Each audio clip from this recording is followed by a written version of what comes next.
नैजिदाइनथि Bodoland गेलेन्स gold काप जोलुर बादायलायनाया जोबलांबाय।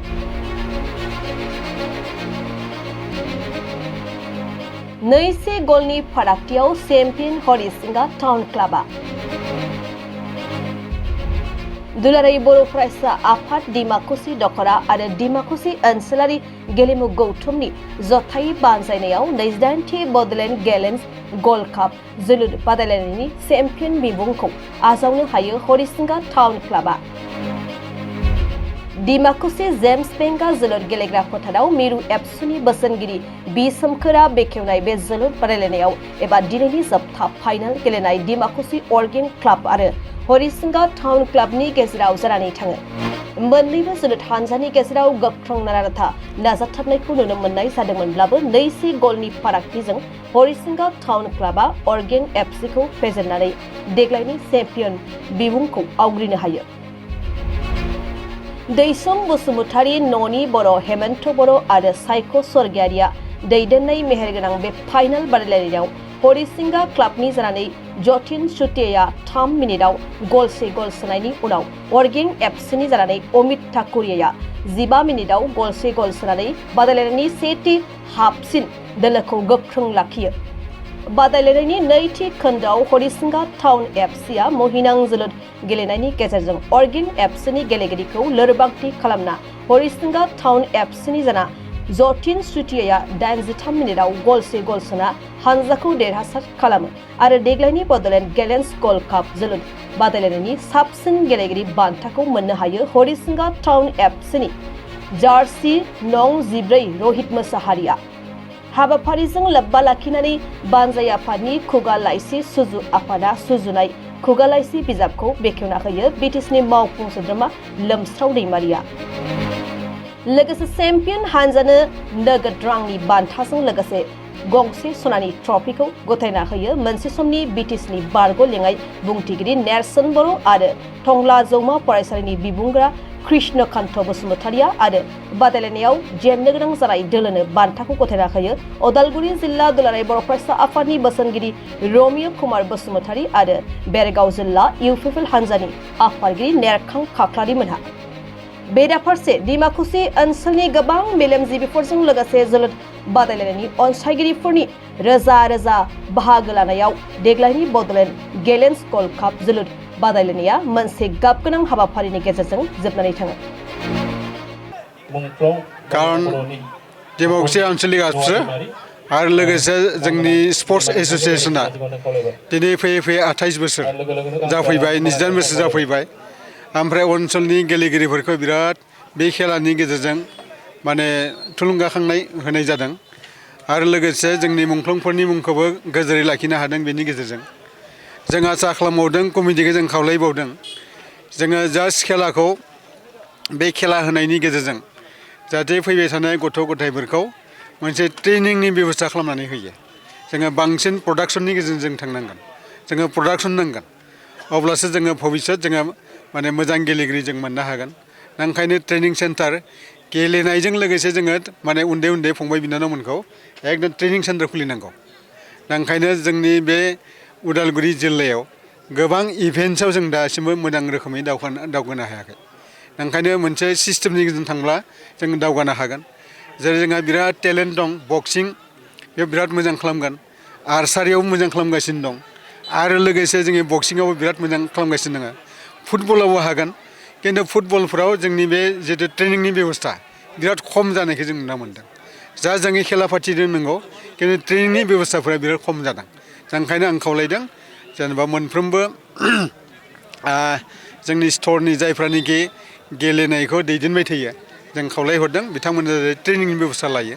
आरो जों दा जिहेतु गभर्नमेन्टआव दं जों हेल्प होगोन बेनि थाखाय। दा जोंथ' दा बानायगासिनो दं स्टेडियाम गोबां जायगायाव जागासिनो दं। दा जों खारन जोंनि संग्रामानो बेसेबांबा गोबाव थांखाबाय संग्रामनि उनाव जों दा खै बोसोर मोन्दों बेथ' 30 बोसोर जेनेबा 25 बोसोर दा बेथ' साफिसियेन्ट नङा। दा ओंखायनो माखासे इनफ्रास्ट्राकचार 25 बोसोरनि सिगाङाव नायनो थांब्ला माथो दंमोन गंसेबो स्टेडियाम गैखाया जे ओरैनो दुब्लियाव गेलेनायनिफ्राय दासो फिल्डआव फैदों नङा होमबा फुटबल गेलेनायफोरनि। गतिके जोङो लोगो लोगोनो जों आसा खालामनाङा लासै लासै जोङो बेखौनो जुदि आरो 10 इयार्सनि उनाव जोंनि प्रडाक्सना जुदि मोजां जायोब्ला जोंहा बुद्धि खालामनो गोनां मा दं दा ओंखायनो थ्रु प्लेनिंनि गेजेरजों थांब्ला जों साक्सेसफुल जागोन बेखौ जों नुहुरदों डिमाकुसि दख'रा दुलाराय बर' फरायसा आफाद आरो डिमाकुसि स्पर्ट्स एस'सियेसननि बानजायनायाव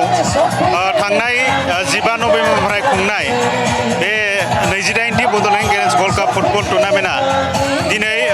23 नभेम्बर दिनै जोबथा एबा फाइनाल फुटबल बादायलायनाय दिनै बियो जानानै थाङो आरो दिनैनि बे फुटबल बादायलायनायाव फाइनाल फुटबल बादायनायाव मोननै गोख्रों दोलोआ बाहागो लादोंमोन अरगें एफसि डिमाकुसि आरो हरिसिङा टाउन क्लाबनि गेजेराव दिनैनि फुटबल जोबथा फुटबल बादायनाय जादोंमोन बेवहाय हरिसिङा टाउन क्लाबा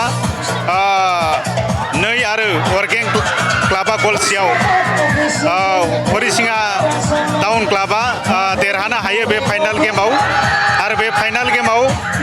बेखेवगिरि आलासि गाहाय आलासि महरै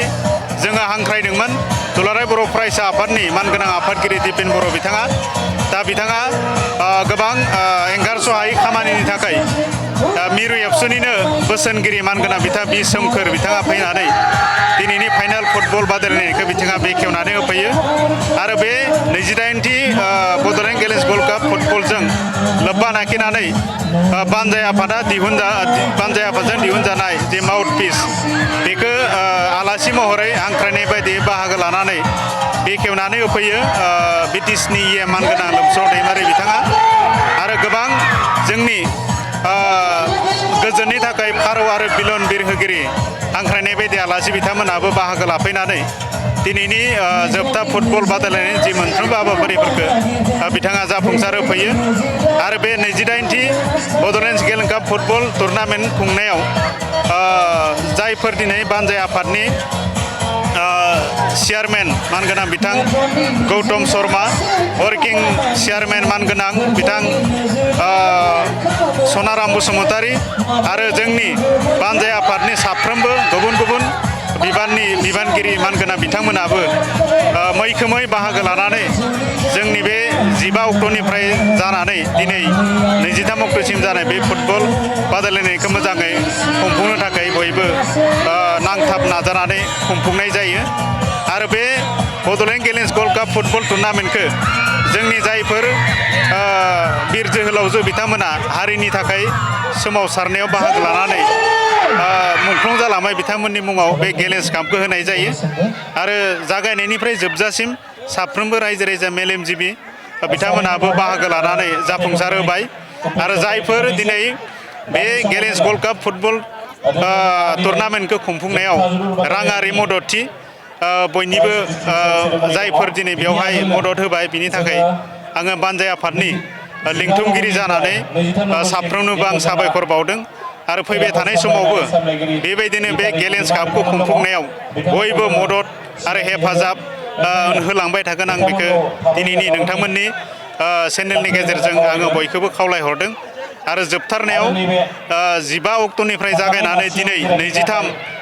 नभेम्बर अक्ट'सिम जायफोर दिनै खेलाखौ नायफैबाय आरो जायफोर बेवहाय बाहागो लानानै साफ्रोमबो जाफुंसार होबाय बिनि थाखाय आङो लेंथुमगिरि जानानै आरो खेबसेबाव बयनिसिमबो आं साबायखर बावहरो